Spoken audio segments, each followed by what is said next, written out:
Friends, good morning. Praise the Lord. இன்றைக்கி திருமண நாள், பிறந்த நாள், நல்ல விசேஷ நாள் கொண்டாடுற எல்லா நண்பர்களுக்கும் என்னுடைய வாழ்த்துக்கள். இன்றைக்கி நம்ம என்ன சமைக்க போகிறோன்னா வாங்க பார்க்கலாம். இங்கே என்ன எடுத்து வச்சுருக்கேன்னா, அரைக்கிறதுக்கு வெங்காயம், இஞ்சி, பூண்டு, சிராய் எடுத்து வச்சுருக்கிறேன். இங்கே வெண்டிக்காவை ரெண்டாக பொளந்து அவங்கள கொஞ்சம் க்யூப்பாக வெட்டி வச்சுருக்கிறேன், கொஞ்சம் கட்டமாக வெட்டி வச்சுருக்கிறேன். இங்கே எப்பயும் போல் நம்மளோட பால் இருக்காங்க, 3 வழிக்கு வாங்கிட்டு வந்து வச்சுருக்கிறேன். ஏன்னா இன்றைக்கி மணி ஆச்சு ஃப்ரெண்ட், தேங்காய் பூ அரைக்க முடியாது. இங்கே டொமேட்டோவும் கத்திரிக்காயும் ஸ்லைஸ் பண்ணி வச்சுருக்கேன் சைவத்துக்கு. இங்கே பாருங்கள், சைவ மீன் இருக்காங்க. கொஞ்சமாக வெங்காயம் ஸ்லைஸ் பண்ணி வச்சுருக்கேன் ஃப்ரெண்ட். இங்கே பாருங்கள், எண்ணெயில் கொஞ்சம் உப்பு, கடுகு தாளிப்பு போட்டிருக்கேன். இங்கே எண்ணெய் மட்டும்தான் விட்டுருக்கேன். இந்த பானையில் வெண்டிக்காய் வறுத்து எடுக்க போகிறேன், அதனால் வாங்க ஃப்ரெண்ட். இப்போ நான் இந்த வெங்காயம், இஞ்சி, பூண்டுலாம் இருக்காங்களா, சிராயெலாம் இருக்காங்களா, இவங்களை அரைச்சி எடுத்துக்குவோம். இங்கே பாருங்கள், இப்போ இஞ்சி பூண்டு பேஸ்ட்டு கொஞ்சம் வெங்காயம் போட்டு தாளிச்சுட்டானே. இவங்க கூட என்ன செஞ்சேன்னா, பாதி கத்திரிக்காய், பாதி ஒரு டொமேட்டோ போட்டிருக்கேன். இங்கே என்ன நடந்துக்கிட்டு இருக்குன்னா, வெண்டிக்காய் வறுத்துக்கிட்டு இருக்கேன் எண்ணெயில். உப்பு போடாமல் வறுத்துக்கிட்டு இருக்கேன். இனிமேல் தான் உப்பு போடுவேன் ஃப்ரெண்ட். இங்கே பாருங்கள், 1.5 கரண்டி மிளகாய் தூள், கொஞ்சம் மஞ்சள், கொஞ்சம் ஒரு 2 ஸ்லைஸ் புளி போட்டிருக்கேன். இவங்க சைவ மீன் கறிக்குங்க. இவங்களை எல்லாத்தையும் வேக வச்சு எடுத்துடலாம். இங்கே இந்த வெண்டிக்காய் வறுத்துக்கிட்டு இருந்தாலும் இவங்க கூட கொஞ்சம் மஞ்சள் போட்டிருக்கேன், உப்பு கொஞ்சம் போட்டிருக்கேங்க. இப்போ தான் போட்டிருக்கேன், கொஞ்சம் மஞ்சள் போட்டிருக்கேன், கருப்பிலை கொஞ்சம் போட்டிருக்கேன். இப்போ வெங்காயம் சேர்த்து கலரிலாங்க. பாருங்கங்க, இப்போ வெண்டிக்காய் நம்ம வறுத்து எடுத்துட்டோம். எப்படி இருக்காங்க பாருங்கள், வதக்கி எடுத்துட்டோங்க. நான் என்ன செஞ்சேன்னா, எண்ணெய் ஊற்றினேன், அப்புறம் வெண்டிக்காய் போட்டு கொஞ்சம் நேரம் அந்த பிசுப்பு இல்லாமல் கொஞ்சம் நேரம் வதக்கின பிறகுட்டு கருப்பிலை போட்டேன், உப்பு போட்டேன், அப்புறம் கொஞ்சம் மஞ்சள் போட்டேன், அப்புறம் வெங்காயம் போட்டேன். இவங்க எல்லாத்தையும் ஒன்றா ஒட்டுக்கா போட்டு கொஞ்சம் நேரம் வேக வச்சு எடுத்துட்டேங்க. பாருங்கள் இவ்வளோ சூப்பராக வந்துட்டாங்கன்னு. வாங்க அடுத்த ரெசிபி போகலாம். பாருங்கங்க, சைவ மீன் கறி எனக்கு வேண்டிய அளவு எடுத்துக்கிட்டேங்க.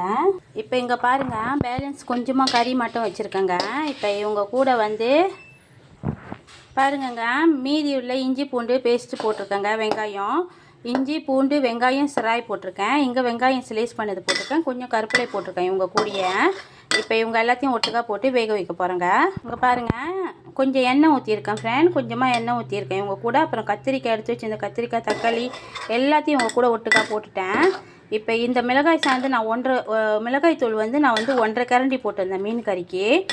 அங்கே 5 பேர் சாப்பிட்றதுக்கு போட்டிருந்தேன். அந்த 5 பேர் சாப்பிட்றதில் 4 பேருக்கு வச்சுட்டு ஒரு ஆள் மிளகாத்தூள் மிளகா சாந்து இங்கே எடுத்து வச்சுருக்கிறேன். இப்போ இவங்களை ஒட்டுக்கா போட்டு எல்லாத்தையும் வேக வச்சு எடுத்துக்கலாம்.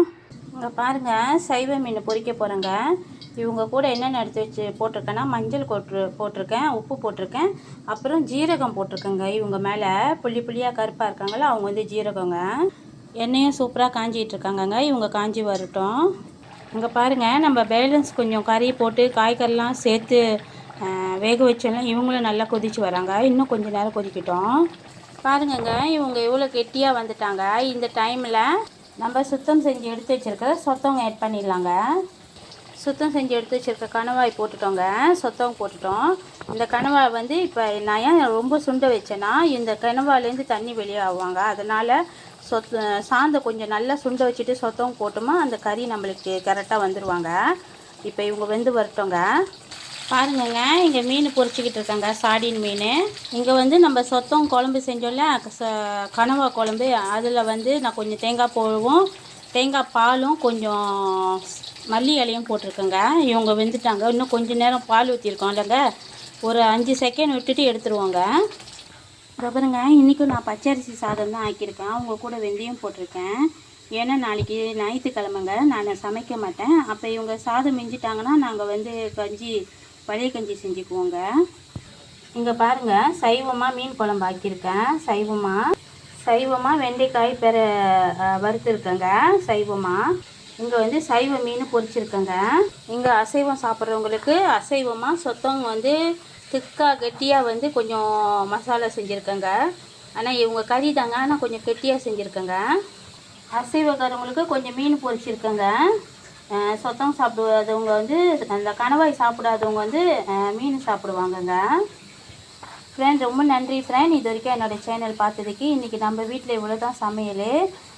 எல்லோருக்கும் ரொம்ப நன்றி ஃப்ரெண்ட். இது வரைக்கும் என்னோடய சேனலுக்கு ரொம்ப சப்போர்ட் பண்ணியிருக்கீங்க. மறக்காமல் bell button, subscribe button, share button எல்லாத்தையும் அமுத்திடுங்க. யூடியூப் சேனல்லையும் எனக்கு வந்து சப்போர்ட் பண்ணுங்கள் ஃப்ரெண்ட். ரொம்ப நன்றி ஃப்ரெண்ட்.